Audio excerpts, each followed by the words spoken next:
everyone. Welcome into the Guilty as Charged podcast. I did want to do a video today that is sort of a breaking news video. Obviously, last night we recorded the podcast. We talked about special teams coordinator and that role and the fact that it hasn't been filled for the Chargers yet. And it felt like, well, their options were starting to dissipate. Thomas McGaughey wasn't coming here. Bill Evans, who they interviewed also from New York, was not coming here. And it just felt like they were sort of back at square one when it came to special teams coordinators. And then the Chargers said, nope, we got our guy. So that is sort of some exciting news to share. Of course, it happens after we record the podcast, and there's no instant reaction we could have had on this story. But the Chargers are hiring Ryan Ficken as their special teams coordinator. Ficken spent the last 15 years in Minnesota, dating back to, I think, 2008, in a bunch of roles where he was wide receivers coach, he was an assistant, and then eventually got promoted to special teams this year. And the Vikings were very successful on those special teams, which we'll talk about in just a minute.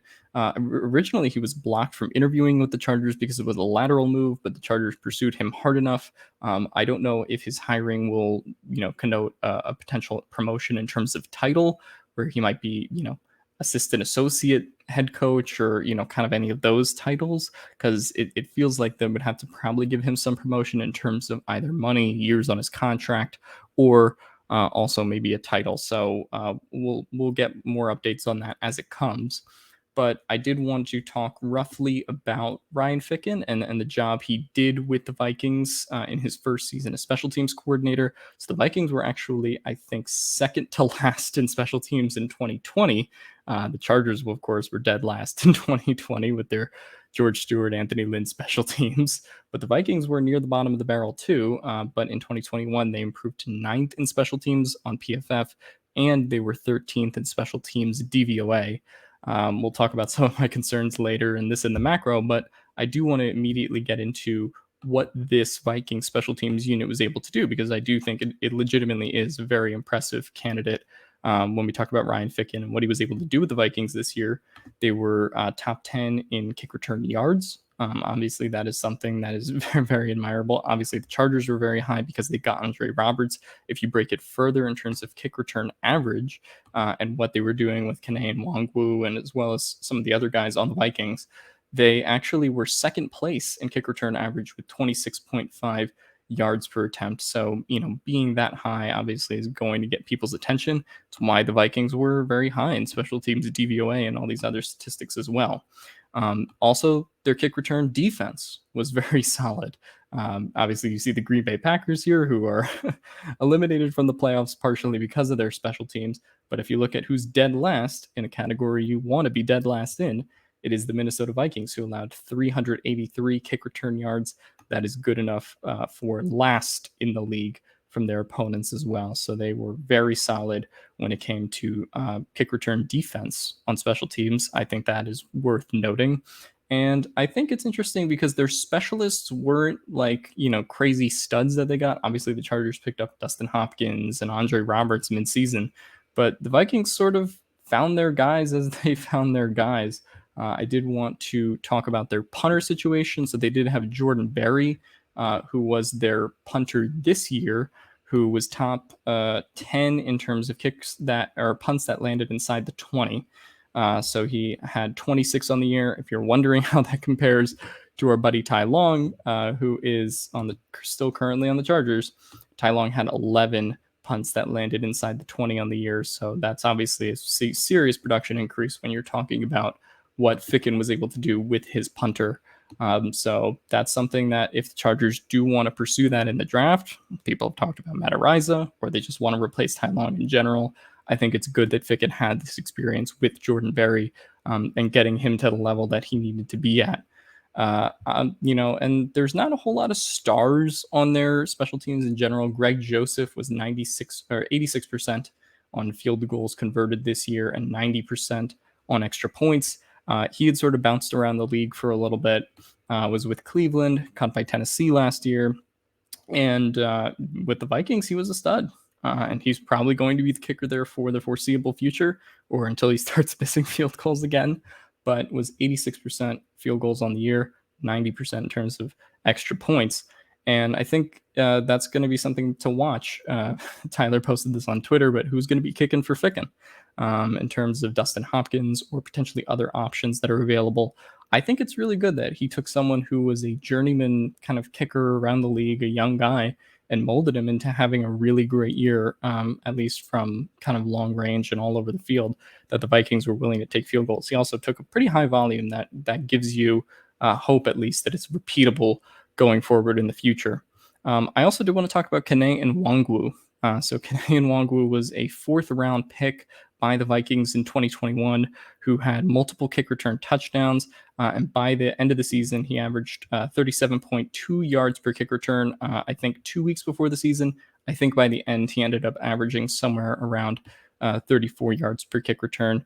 You had Jakeem Grant, who got the Pro Bowl nod in the NFC, but a lot of people thought that it should be Nwangwu because he was one of the few kick returners in the NFC who, had multiple touchdowns and also, showed a lot of speed on kick returns and had a really high kick return average. So I bring up Kene Nwangwu not because the Chargers are going to acquire him or trade for him. That's kind of impossible considering he's on a rookie deal and the Vikings will want to keep him on special teams. But, this is a Chargers team that does have, a lot of seventh round picks, sixth round picks, and picks that they're going to use potentially to fortify those special teams, which we sort of talked about last night. So I don't think it's out of the question, especially because Andre Roberts, Dustin Hopkins, their statuses are up in the air as free agents, that the Chargers will try to, get some guys that Ficken likes, considering his success this year when it came to Barry, Joseph, and Nwangwu at the kick return spot. So we'll see how that goes and what they'll specifically do. But I think it makes a lot of sense to pursue, some guys in the draft or some guys in free agency. We'll get to some ideas that the GAC crew has already put together later. But yeah, you can kind of see that it seems like he had kind of some of the control over the personnel in Minnesota, and it really worked out for him. Even though running back wasn't a need for the Vikings, because they obviously have arguably the best running back in the league in Dalvin Cook, they took Kene Nwangwu and made him a great special teams contributor. So I think that's a calling card that Ficken does kind of have in his pocket. So we'll see what they decide to do with Andre Roberts. And like I said earlier, even if you're talking about what he could potentially do with Andre Roberts and the blocking schemes in front of him, I think there's a lot to like there, obviously. So Tyler mentioned the fact that he's obviously from Minnesota and posted a picture of Cordero Patterson. So Cordero Patterson obviously has been someone that the Chargers and Staley have had connections to before, but last year it didn't happen in free agency. He is a free agent again, and the Chargers do need some help and explosiveness in the running back and wide receiver rooms, but they also may need some help in the kick returner rooms if Andre Roberts isn't back and his free agency is competitive. So I think the fact that they have someone who was in Minnesota now for the last 15 years and witnessed the rise of Cordero Patterson to being what he is today, that's something to, I think, keep an eye on. I don't know if they'll specifically go after him. There's obviously other kick return, punt return free agents that they could go after. But yeah, I mean, any Minnesota connections that he could potentially exhaust that aren't under contract, I think are worth pointing out.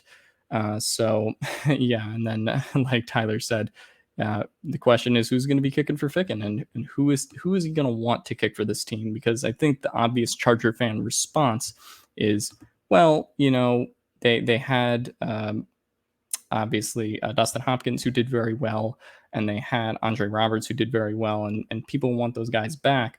But when you see that Ficken was able to kind of get these performances out of his guys that he ended up bringing into Minnesota, I think it'll be very interesting to see if he wants to go in a different direction than Andre Roberts, or if he wants to go through the draft to find a kick returner, punt returner, or if maybe he sees Dustin Hopkins as getting a little up there in age and then wants to bring in his own kicker, much like he did with the young Greg Joseph that I mentioned over here. So there's still a lot of possibilities for how this will all play out.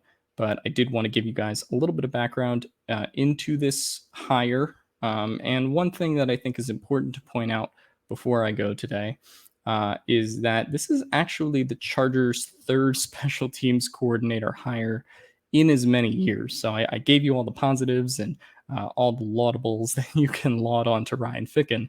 But in terms of, the Chargers and Brandon Staley, this is sort of Brandon Staley's last chance to make special teams right. And I think it's good that he is going with Ryan Ficken. But we just spoke to Matt Overton last night, who talked about the transition between schemes, and now, because they fired George Stewart and had an interim in 2020, they had Darius Swinton in 2021. This will now be the Chargers' fourth special teams coordinator hire in 3 years. So I think that's going to be something for the players to adjust to. I don't know exactly how that's going to go, but the Chargers kind of have to hope that they have this Ficken hire right. And of course, the first reply is from Greg Westbay, who said that, bro, you wouldn't be you if you weren't concerned about things. So, of course, as the heel of the show, I do have to bring us down into what could be a negative repercussion from this hire. But overall, that's kind of it for the immediate Ficken news break. I do think that he is a qualified hire, as we've gone through with how the Vikings improved from 31st in the league in special teams to top 10 in a lot of categories, and they were dominant when it came to kick return yards and kick return defense. So I hope that this hire works out for the best, but I still do have a little bit of ambivalence towards maybe how Staley has handled this special teams coordinator hire in his first year with Swinton, and now moving on so quickly over here. So hopefully, Ryan Ficken is the guy for the Chargers to kind of bring the special teams unit to the next level. Anyway, that'll do it for me today, and I will see you guys next time.